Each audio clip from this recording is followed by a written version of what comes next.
welcome to your own channel Zari Academy. मैं हूं doctor Shaista Mansoor, आपकी इंग्लिश मेंटर, और आज हम लोग डिस्कस करेंगे लास्ट ईयर के यानी कि 2025-26 के MBA के PYQs. So let's get started. हमारा जो फर्स्ट क्वेश्चन है इट्स अबाउट रीडिंग कॉम्प्रहेंशन. देखो, रीडिंग कॉम्प्रहेंशन जितना आसान ये सुनने में लगता है क्योंकि सब कुछ तो हमारे पास दिया गया है सामने, लेकिन स्टिल मतलब बहुत हद तक स्टूडेंट्स इसी में मिस्टेक करके उनके जो मार्क्स नेगेटिव हो जाते हैं. जितना भी ये हमें लगे कि अरे ये तो बहुत इजी है, लेकिन बहुत बार क्या करते हैं हम लोग, कोशिश करते हैं रीडिंग कॉम्प्रहेंशन का. पहले मैं आपको मतलब बोलूँ कि हम लोगों को एक टेक्स्ट दिया जाता है, एक पैसेज दिया जाता है जिसको हम रीड करेंगे और उससे हम लोग को क्वेश्चन पूछे जाएंगे कि हमने इसे क्या कॉम्प्रहेंड किया, हमने इससे क्या समझा. ठीक है, बहुत बार स्टूडेंट्स क्या कोशिश करते हैं कि वो कॉमन सेंस लगाने की कोशिश करते हैं, इन्फ्रेंसेस समझने की कोशिश करते हैं, उसके हिसाब से आंसर करते हैं. नहीं, हमें कोशिश करना है कि जो हमें पैसेज में दिया गया है हम अपना आंसर उसी हिसाब से करें. तो हमारा जो पैसेज है I'll read it out and फिर आपको पैरा के हिसाब से आपको मीनिंग बताती हूँ and then we'll move on to the questions. So हमारा फर्स्ट पैराग्राफ है, most mental health disorders and cases of drug abuse tend to diminish a person's ability to recognize other people's feelings. A recent study in Norway suggests, however, that these effects can be bolstered by a nasal spray puff of brain hormone oxytocin, which is known to increase feelings of calm and social bonding. Although oxytocin is already prescribed for certain disorders that affect social function, such as autism, these treatments are often tried in isolated cases, leaving the overall effects of the drug without evaluation.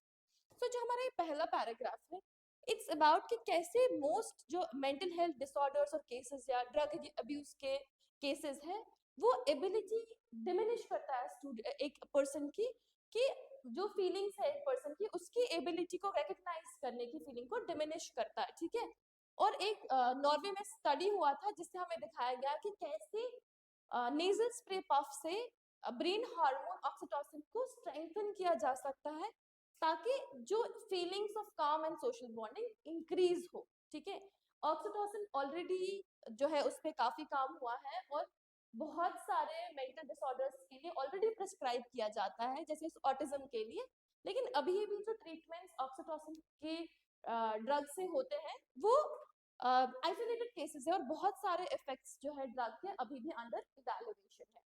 तो जो हमारा second paragraph है, the Norwegian experiment focused on 40 students, each of whom was given either a controlled dose of salt water or the drug oxytocin. So second paragraph जो हमें बताता है कि कैसे एक एक्सपेरिमेंट हुआ था जिसका सैंपल साइज 40 स्टूडेंट्स था और उन्हें एक कंट्रोल डोज दिया गया था, या तो सॉल्ट वाटर का या ड्रग ऑक्सीटोसिन का, और उन पे इफेक्ट देखा गया था.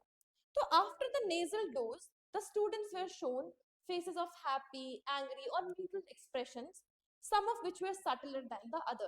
The researchers found that after a nasal spray dose of oxytocin, students' awareness of expression was intensified. Further, the experiment showed that the oxytocin had the greatest effect on those who were least able to evaluate emotions properly when given the control. So second paragraph में हमें बताया जा रहा है कि कैसे एक nasal dosage दिया गया स्टूडेंट्स को और उन्हें बाद में कुछ फेसेस दिखाए गए, हैप्पी, एंग्री, न्यूट्रल एक्सप्रेशंस के, जिनमें कुछ एक्सप्रेशन सटलर थे, कुछ स्ट्रॉन्गर थे. तो उनके बाद उसमें इफेक्ट देखा गया और इफेक्ट ऐसा था कि जिन स्टूडेंट्स को ये डोज दिया गया उनके जो अवेयरनेस था, जो एक्सप्रेशंस पहचानने की जो सलाहियत थी, दैट वाज इंटेंसिफाइड. और साथ में ये भी देखा गया कि ऑक्सीटोसिन का जो इफेक्ट था उन लोगों पे जो हुए उन लोगों पे ज्यादा था जिनको जो अपने इमोशंस को डिस्टिंग्विश नहीं कर पा रहे थे जब अंडर कंट्रोल हो. तो थर्ड जो पैराग्राफ है वो है, although the results of the study seem promising, Lekins, the lead scientist in the investigation, cautions that the hormone would not be a cure-all for mental illness or drug addiction. Rather, he suggests the hormone might help some individuals better interpret the social cues from the world around them. तो जो lead scientist था इस experiment में वो खुद बताता है कि हमारे पास जो ये ड्रग को हम लोग क्योर ऑल नहीं मान सकते हर मेंटल इलनेस के लिए, बल्कि ये हार्मोन एक इंडिविजुअल केसेस में कुछ लोगों को हेल्प कर सकता है वो इंटरप्रेट करे social cues around from the world around them. So I hope आपको पैसेज समझ आया. Now let's move on to the questions. हमारा जो क्वेश्चन नंबर 1 है regarding the passage, that is the author of the passage would most likely agree with which of the following statements about the brain hormone oxytocin. तो examiner हमसे क्या पूछ रहा है कि जो ऑथर है इस पैसेज का, अब वो किस चीज से ज्यादा एग्री करेगा इन ऑप्शंस में about the brain hormone oxytocin. पहला वाला जो ऑप्शन है, it's overall effects require further evaluation. Second option, in the future it will be used to cure mental illness and drug addiction. Third, it's not useful for people who are already able to interpret social cues. And fourth option is it's more effective when dosed via nasal spray than orally. See, in this case option A is correct, क्योंकि ये हमें passage में already बताया गया है कि इस hormone के अभी भी इस पे एक्सपेरिमेंट हो रहे हैं और इस हार्मोन को ये यूजेज अभी भी अंडर इवैल्यूएशन है.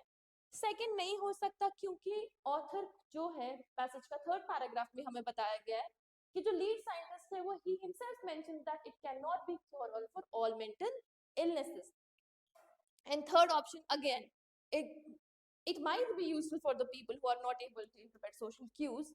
And third, we have not been told anything about the difference between giving this dosage via nasal spray than orally. Nasal spray की बात की गई है, oral administration की बात नहीं की गई है. तो हमारा जो correct answer होगा that will be option A. तो second question is, the passage lends the most support to which of the following conclusions about the nasal spray study of oxytocin. अब हमें चार ऑप्शन दिए गए हैं जहां पर हमें एग्जामिनर पूछ रहा है कि पैसेज से हमें क्या कंक्लूजन निकल रहा है नेजल स्प्रे के बारे में, जो अगर हम लोग ऑक्सीटोसिन एडमिनिस्टर कर रहे हैं किसी भी पर्सन में वाया नेजल स्प्रे. तो हमारे पास फर्स्ट ऑप्शन है, result of the study are inconclusive because a sample of 40 students is not substantial. देखो ये ऑप्शन नो डाउट हमें बताया गया है कि 40 स्टूडेंट्स का सैंपल साइज है, but that is not substantial, ये हमें पैसेज में नहीं बताया गया है. सेकंड है, the nasal spray of oxytocin increased feeling of calm and social bonding for students. It might, but हम लोग श्योरिटी के साथ नहीं बोल सकते कि it increased the feeling of calm and social bonding.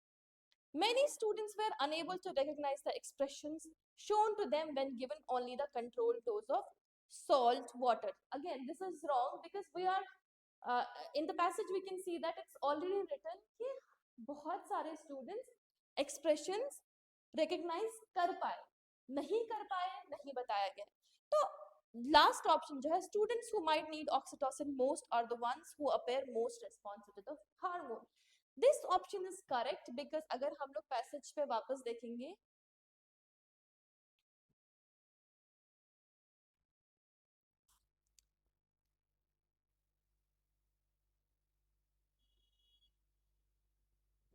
जो ये सेकंड पार्ट है या जहां पर ये बताया गया है कि the researchers found that after a nasal spray dose of oxytocin, the students' awareness of the expression was intensified. Further, the experiment showed that the oxytocin had the greatest effect on those who were least able to evaluate emotions properly when given the control. So, ये जो last line है, that directly complements to our option D. तो हमारा answer होगा option D.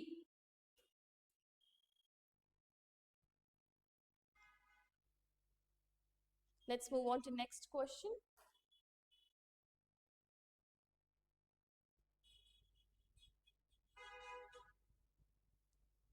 Which of the following is not mentioned in the passage regarding the Norwegian study of oxytocin? So यहाँ पर ये बहुत इंपॉर्टेंट है देखना कि is not mentioned. कभी कभी क्या होता है जब तेजी से पेपर पढ़ते हैं तो वो हम लोगों को ये नॉट नहीं दिखाई देता है, जिसकी वजह से हमारा आंसर बहुत बार रॉन्ग हो जाता है. ठीक है, सो हमें ये पूछा गया है कि कौन सा चीज नहीं मेंशन किया गया है इस नॉर्वेजियन स्टडी में. ठीक है, तो पहला है oxytocin, the study showed that oxytocin made students more able to distinguish faces from one another. A controlled dose of salt water was used to gauge normal students' ability to recognize facial expressions. Third is students who participated in the study were shown happy, angry, neutral expressions. And option D है oxytocin had greatest effect on students who were least able to evaluate emotions properly when given the controlled dose. से इसमें अगर आप देखोगे B, C and D option directly relate कर रहे हैं हमारे पैसेज को. सॉल्ट वाटर डोजेज की बात की गई है, हैप्पी एंग्री न्यूट्रल एक्सप्रेशंस दिखाए गए हैं स्टूडेंट्स को, और ऑक्सीटोसिन का इफेक्ट इमोशंस इवैल्यूएट करने में under sorry when given the control dose, इसके बारे में भी बात की गई है. लेकिन किसके बारे में नहीं बात करी गई है वो है study showed that oxytocin made students more able to distinguish faces from one another. See अगर पैसेज को हम लोग अगर थोड़ा कीनली देखेंगे तो हमें समझ आएगा कि students were able to distinguish faces, इसके बारे में बात हुई है, लेकिन फेसेस फ्रॉम वन अनदर की कोई बात नहीं हुई है. तो हमारे पास जो ऑप्शन ए है that would B correct for question number 3. And the last question from the passage is meaning of bolster in the passage. See, bolster का मतलब होता है strengthen, लेकिन बहुत बार ऐसा होता है कि स्टूडेंट्स को नहीं पता किसी वर्ड का मीनिंग पैसेज में. तो कोशिश अगर ऐसे ही हमें वर्ड मीनिंग आ रहा है पैसेज के एंड पे, हम कोशिश करेंगे कि बाकी जो हमारे ऑप्शंस है उसे भी कहीं ना कहीं पैसेज पे फिट करके देखने की क्या ये अप्लाई होता है, क्या ये कंटेक्स्ट पे फिट बैठता है, क्या हमारे जो ओवरऑल पैसेज के कंटेक्स्ट का मीनिंग इससे क्या हो रहा है. तो उससे हम लोग शायद to some extent precise answer बोल सकते हैं. जैसे हमारे पास जब हम इसको पैसेज में देखेंगे दोबारा,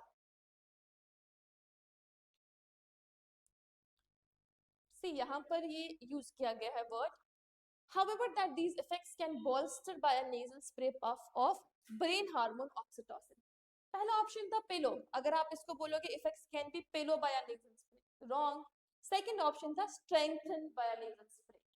अगर आप देखेंगे ओवरऑल कंटेक्स्ट जो हमारा है पैसेज का, स्ट्रेंथन वर्ड ही उस पे फिट बैठता है. डिमिनिश और अंडरमाइन भी इनकरेक्ट होंगे क्योंकि उनका मतलब होता है रिड्यूस करना. ठीक है, तो ये चीज इस पे हम लोग यहाँ पर भी इस तरीके से भी कभी कभी आंसर देखने की कोशिश कर सकते हैं, काइंड ऑफ स्पेसिफाई करने की कोशिश कर सकते हैं. ठीक है, now let's move on to next question.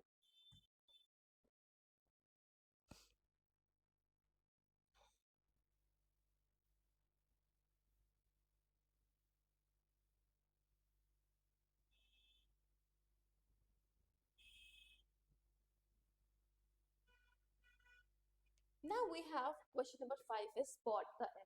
सी ऐसे कई सारे क्वेश्चंस हम लोग क्वेश्चन पेपर में देखेंगे जहाँ पर हमें ऐसे 4 पार्ट्स में सेंटेंस डिवाइडेड होगा और हमें देखना है कि कौन से पार्ट में एरर. ठीक है, जैसे हमारा फर्स्ट सेंटेंस है if I would have realise what a bad shape our library is in I would have done something to arrest the dilapidation. इसमें हम जब देखेंगे तो जो पहला वाला पार्ट है if I would have realized, यहाँ पर ही एरर है क्योंकि इफ जो भी सेंटेंस में हो तो वो यानी कि कंडीशनल सेंटेंस है, और कंडीशनल सेंटेंस के साथ यूजुअली हम लोग वुड हैव नहीं यूज करते हैं. और एक और चीज है यहाँ पर वर्ड, अगर हम लोग जो जिस टेंस में ये पूरा सेंटेंस लिखा गया है उसको देखें तो अगेन रियलाइज नहीं होना चाहिए था, फिर रियलाइज्ड होना चाहिए था. तो which makes part A wrong. So option would B correct, option would B A.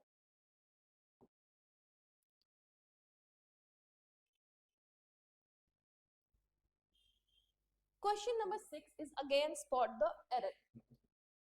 I offered him part-time work, but he turned it over, saying that he would rather wait for a full-time job.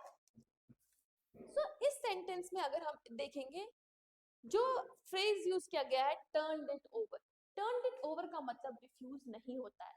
Turn over पलटना हो सकता है, हम लोग जिसे बोलते हैं turn over the page please.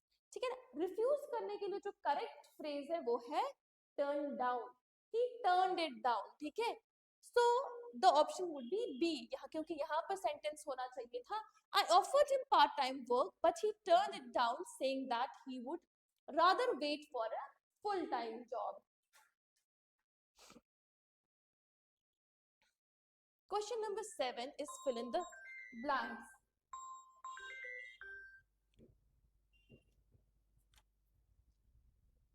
All the children partook dash the lunch after taking the examination.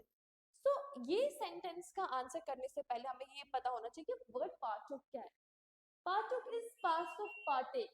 Partake यानी कि जब हम लोग participate in, share in, ठीक है, इन सब वर्ड्स के लिए हम लोग partake यूज करते हैं. और वर्ड partake जहां जहां होता है वो हमेशा फॉलो होता है विद द प्रपोजिशन in, ठीक है. So all the children partook in the lunch after taking the examination.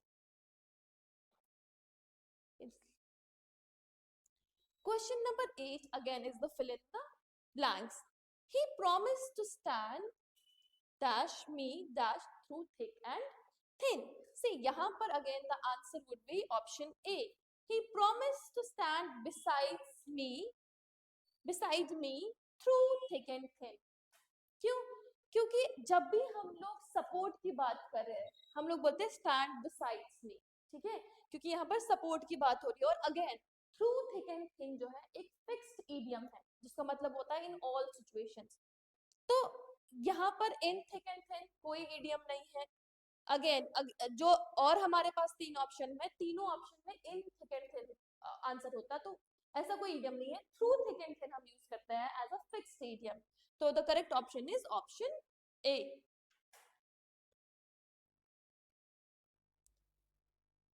Then we have question number 9, a flippant remark.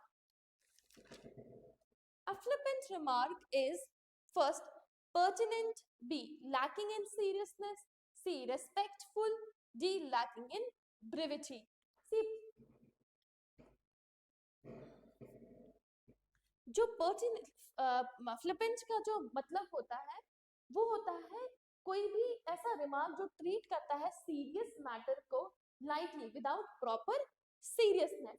So pertinent can not be the answer because pertinent का मतलब होता है relevant और directly related to the matter at hand, तो उस पे flippant remark नहीं apply होता है. Lacking in seriousness, yes, because it's the kind of direct meaning of flippant remark.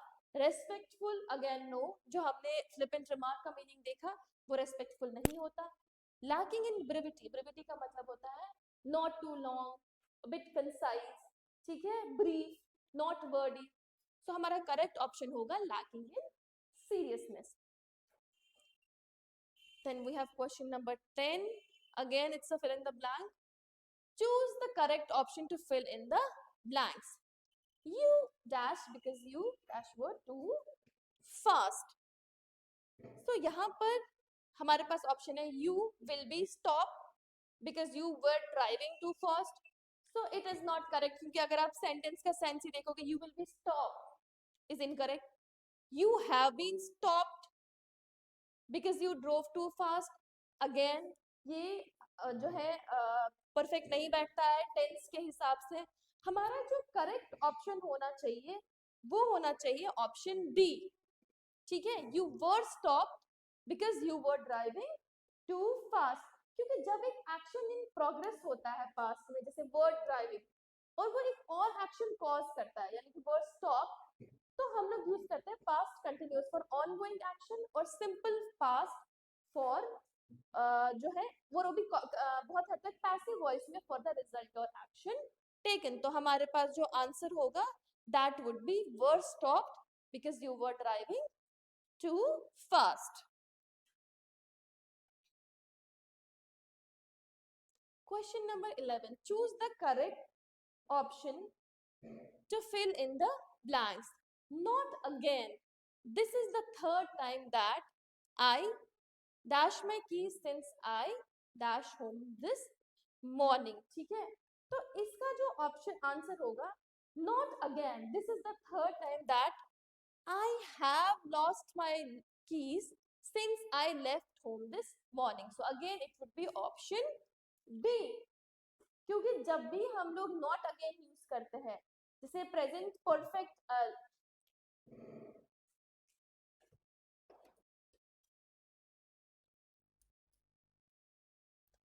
Choose the correct option to fill in the blanks. Not again.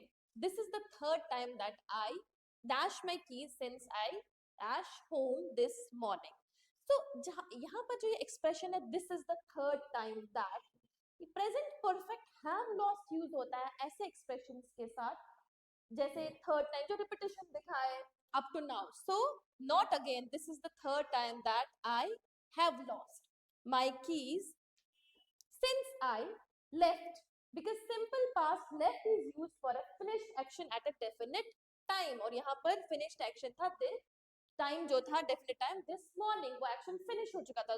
So the option would be answer would be option D.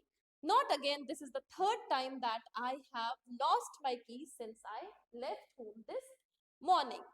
Moving on to question number 12. Choose the correct option to fill in the blanks. When I saw the doctor, I, ये दो blanks है, ठीक है, could visit her, ठीक है ना. See, यहाँ पर थोड़ा सा टाइपो है, यहाँ पर I होना चाहिए था, I could visit her. So we have options inferred. When I saw the doctor, I inferred when I could visit her. See, ये correct pairing नहीं है. Infer का मतलब होता है reference to something, drawing conclusion. So it's not right. Insisted where I could could visit her. Again, meaning perfect हो रहा है sentence के. Asked if I could visit her. This option seems correct. Option C, polite way of asking somebody a question जहाँ पर yes or no का answer हो. When I saw the doctor, I asked if I could visit her. तो last option क्यों incorrect है? When I saw the doctor, I wanted whether I could visit her. Again, the sentence structure पूरा wrong हो जा रहा है इससे, तो हमारा जो option होगा correct option, that would be option C. Moving on to question number 13. Choose the correct option to fill in the blanks. It is 5 months since we dashed to this company. So यहाँ पर जो answer होगा, that would be it's 5 months since we were transferred to this company.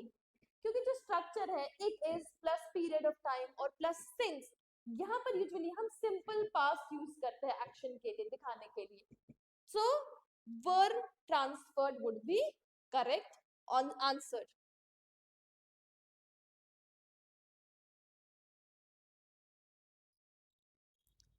Question number 14. Choose the correct option to fill in the blanks. He dash of retiring until after he dash enough to afford a life abroad after retirement. See,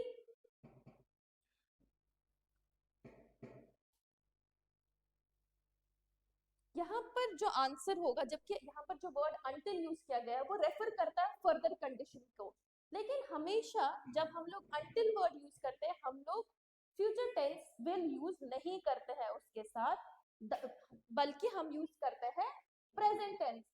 सो और दूसरी बात है, हम इसी वजह से हम लोग doesn't think यूज नहीं करेंगे.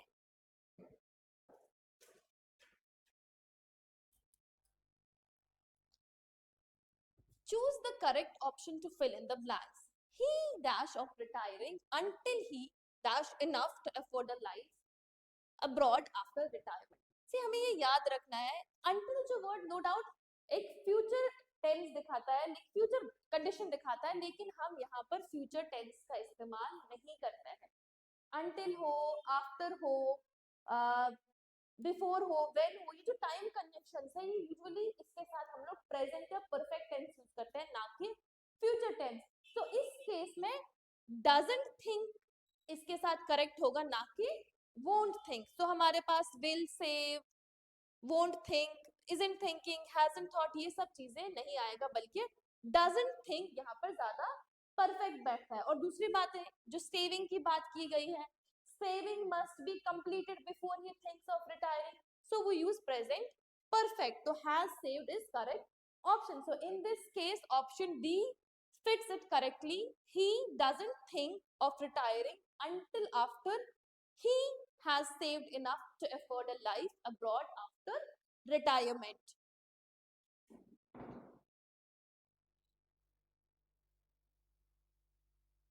Question number 15. Fill in the blanks with most appropriate option.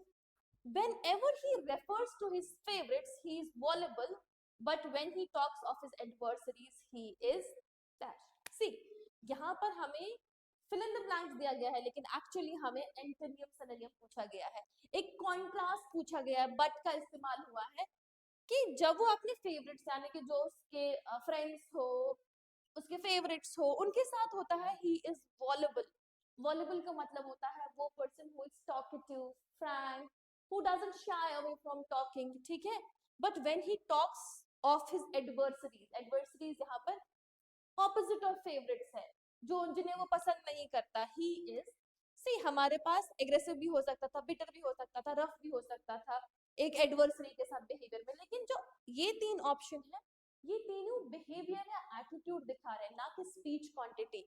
और यहाँ पर क्योंकि हमें वर्ड वॉलेबल दिया गया है और फिर बट का इस्तेमाल किया गया है, तो हम एक कॉन्ट्रास्ट लेंगे और इसका जो एंटोनियम होगा और मोस्ट प्रिसाइज आंसर होगा, that would B T, sorry D, reticent. Reticent means not talkative, bit reserved, ठीक है.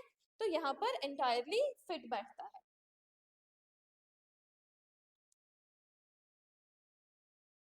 Then we have the appropriate word used for marriage between people of different races. तो यहाँ पर again जो answer होगा वो होगा D, miscegenation. Miscegenation is the word used for intimate relationship या marriage between people of different races. जो बाकी तीन वर्ड्स है, बाकी तीन वर्ड्स इसको फिट नहीं बैठते हैं आंसर, क्योंकि स्कर्लिटी का मतलब होता है जहां पर हम अब्यूजिव या ऑब्सीन लैंग्वेज का इस्तेमाल करते हैं. नॉन स्क्यूटेड का मतलब होता है वैसा स्टेटमेंट जो लॉजिकली फॉलो नहीं करता है उससे पहले दिए हुए स्टेटमेंट्स को, ठीक है. एम्बोलिज्म अगेन एक मतलब होता है ब्लॉकेज इन अ ब्लड वेसल, ये एक मेडिकल टर्म है. सो हमारा जो आंसर होगा वो होगा ऑप्शन बी.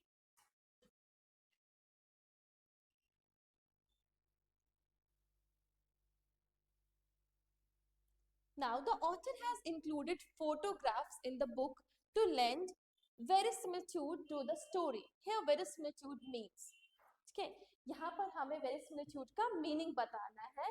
verisimilitude का मीनिंग होता है appearance of truth or reality. Something, कुछ वैसी चीजें यूज करना जिससे स्टोरी रियल लगे, जिससे स्टोरी ऑथेंटिक लगे. तो ऑप्शन होगा सी, रियलिटी, ठीक है, जिससे स्टोरी बिलीवेबल लगे हमें. I find his sense of humor. I find, sorry, give me a moment please.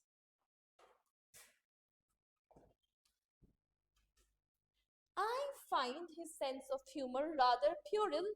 Here puerile means, so again vocabulary का जो है क्वेश्चन है, हमें एक डिफिकल्ट वर्ड दिया गया है जिसका हमें मीनिंग बताना है. और puerile का मतलब होता है चाइल्डिश, सिली, इमेच्योर, और ये थोड़ा नेगेटिव वे में यूज किया जाता है. तो अब आंसर होगा बी, सिली, ठीक है. इंटेलिजेंट, क्लेवर, स्मार्ट तीनों एक ही कैटेगरी के वर्ड्स है, और सिली उसके ऑपोजिट यानी कि समथिंग जो कोई ऐसा पर्सन जो नॉन सीरियस है, ठीक है.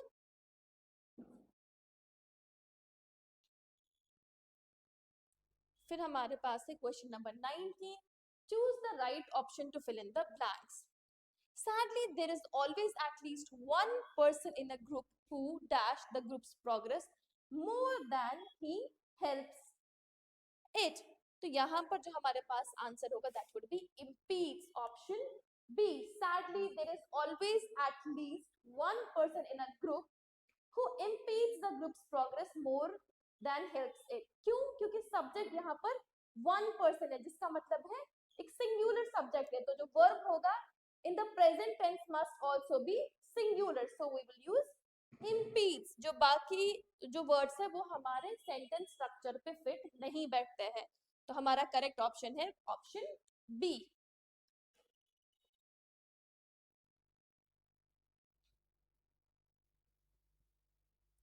Next is by then the house and its occupants have been through many vicissitudes. The sentence means the house and its occupants have not changed at all. The house and its occupants have undergone unpredictable changes or mutations. The house and its occupants have remained free from attack. The house and its occupants have fallen apart. तो यहाँ पर जो answer है वो answer B correct है. The house and its occupants have have undergone unpredictable changes or mutations. क्योंकि vicissitudes का मतलब ही क्या होता है? Change या variation in circumstances. Often unpleasant change होता है. इसीलिए हमारा जो करेक्ट यहाँ पर vicissitude के साथ रेफर करता है option, that would be option B. Question number 21. यहाँ पर हमें एक सीक्वेंस पूछा गया है. किस सीक्वेंस में सेंटेंस करेक्ट है? To deal with whatever life doles out, I believe we have inner strength through some to get more than their share of disappointment. यहाँ पर एक लॉजिकल सेंटेंस बनाने के लिए I think the correct option would be option B, QRSP. I believe we have the inner strength, though some do get more than their share of disappointments, to deal with whatever life doles out. ये एक only reasonable way लग रहा है एक sensible sentence form करने का. और यहाँ पर जो word है doles out means to give, distribute, usually small amounts में, controlled manner में हम ये word use करते हैं doles out. ठीक है, तो answer would be option B.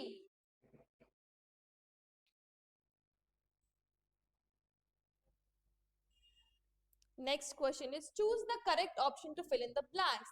The boys looked dash the old kite maker dash the same indifference as they showed the dash shoemaker. So यहाँ पर जो आंसर होना चाहिए, the boys looked at the old kite master in the same indifference as they showed to the shoemaker. See, looked at correct preposition है with, जहाँ पर हम लोग किसी चीज को रेफर करते हैं, मतलब जैसे हमने किसी को देखा तो हम लुक्ड एट यूज करते हैं. ठीक है, और जहाँ पर इनडिफरेंस यूज करते हैं हम लोग, वहां पर हम यूजुअली यूज करते हैं इन. जैसे in anger, in silence, in indifference, in words के साथ प्रीपोजिशन हमेशा इन जाता है. और रही बात इनडिफरेंस, अगर किसी और को हम दिखाएं तो वहां पर यूजुअली हम यूज करते हैं शो टू. तो हमारा करेक्ट आंसर होगा option C. The boys looked at the old kite maker in the same indifference as they showed to the shoemaker. Now we have question number 23. Improve the sentence by replacing the underlined word phrase with the given option. He enjoys to tell stories to the children. यहाँ पर जो correct option होगा वो होगा option A, telling stories. Why?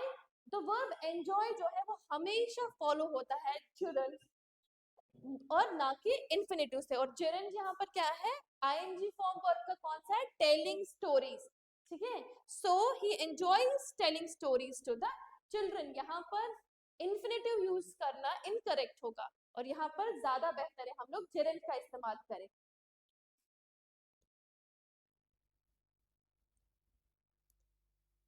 Question number 24. I have something to show you, I said to her. अब हमारे पास ये narration का क्वेश्चन दिया गया है, हमें एक डायरेक्ट स्पीच दिया गया, डायरेक्ट स्पीच दिया गया है और हमें इसका इनडायरेक्ट स्पीच हमें यहाँ पर बताना है. तो हमारा जो डायरेक्ट स्पीच है वो है I have something to show you, comma I said to her. और डायरेक्ट क्या होगा इसका, इनडायरेक्ट क्या होगा इसका? I told her that I had something to show her. I told her that I have something to show her, यानी कि option B. क्यों? क्योंकि said to change होता है told में जब यहाँ पर ऑब्जेक्ट क्या है? her. ठीक है, प्रेजेंट टेंस have had में शिफ्ट हो जाता है क्योंकि रिपोर्टिंग वर्ब है तो एक बैक शिफ्ट हो जाता है. पास्ट में है रिपोर्टिंग वर्ब और यू चेंज हो जाता है हर में. तो हमारा आंसर होगा I told her I have something to show her. The last question is question number 25, identify the part that has error. So यहाँ पर आप ये देखिए कि स्पॉट द एरर के हमारे पास काफी क्वेश्चंस है। तो हमारे पास क्वेश्चन है, Kamala spends most of her free time watching the television. So I think जो फोर्थ पार्ट है जहां पर इनकरेक्ट यूजेज ऑफ आर्टिकल है, यहाँ पर नॉर्मली सेंटेंस होना चाहिए था Kamala spends most of her free time watching television, ना कि देख television. So that completes our MCQs. I hope I was helpful. Baki, we have our new MBA batch coming up soon. It's MBA 5.0. हमारा अल्हम्दुलिल्लाह बहुत अच्छा response रहा है MBA 4.0 तक, जो हमारे 4 बैचेस चल रहे हैं ऑलरेडी। तो अब हमारे पास MBA 5.0 की रजिस्ट्रेशन ओपन है। जो भी चाहता है कि वो हमारे साथ जुड़े और हम उन्हें गाइड करें उनके MBA एंट्रेंस की जर्नी में, तो please you are most welcome. You can register yourself online or offline, and we are here to help you. Thank you so much.